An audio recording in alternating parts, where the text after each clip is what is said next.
Today I'm speaking on behalf of the Guttmacher Institute, which is a research and policy organization committed to advancing sexual and reproductive health and rights worldwide. We want to first reiterate the importance of this commission's work and this commission as a platform for dialogue on key issues impacting population health, well-being, and sustainable development. Sexual and reproductive health and rights do remain central to the implementation of the ICPD program of action.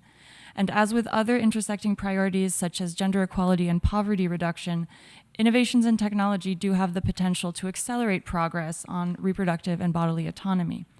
But realizing this potential requires evidence-based policies grounded in robust scientific research and rights-respecting regulatory environments.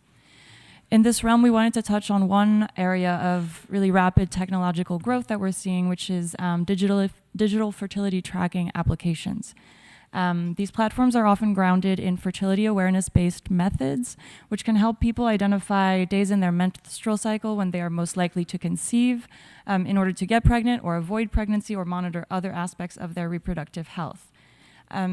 If rigorously tested and appropriately regulated, these tools could really help expand options for people whose contraceptive needs and preferences align with these methods. And Guttmacher has and continues to advocate for the adoption of rights-based, person-centered measurements of contraceptive need, rooted in the premise that people's preferences should be at the center of how we measure and assess contraceptive service provision.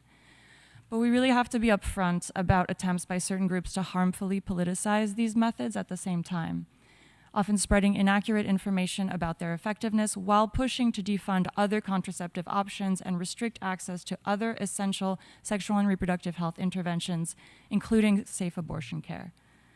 And let us be clear, these same actors are using attacks on evidence-based SRHR policies and interventions merely as a stepping stone to undermine public trust in science more broadly.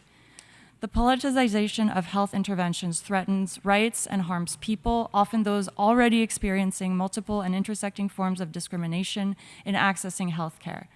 Digital fertility tracking and contraceptive tools must be developed within a framework that prioritizes access to comprehensive sexual and reproductive health information, person-centered counseling, the full range of contraceptive methods, and rigorous data governance.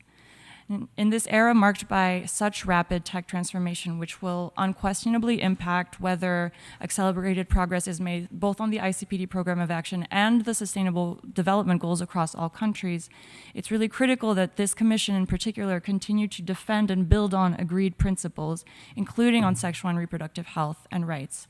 So defending this evidence-driven vision, rights-respecting approach to reproductive health care, particularly in the space of digital health, is more urgent than ever. I thank you.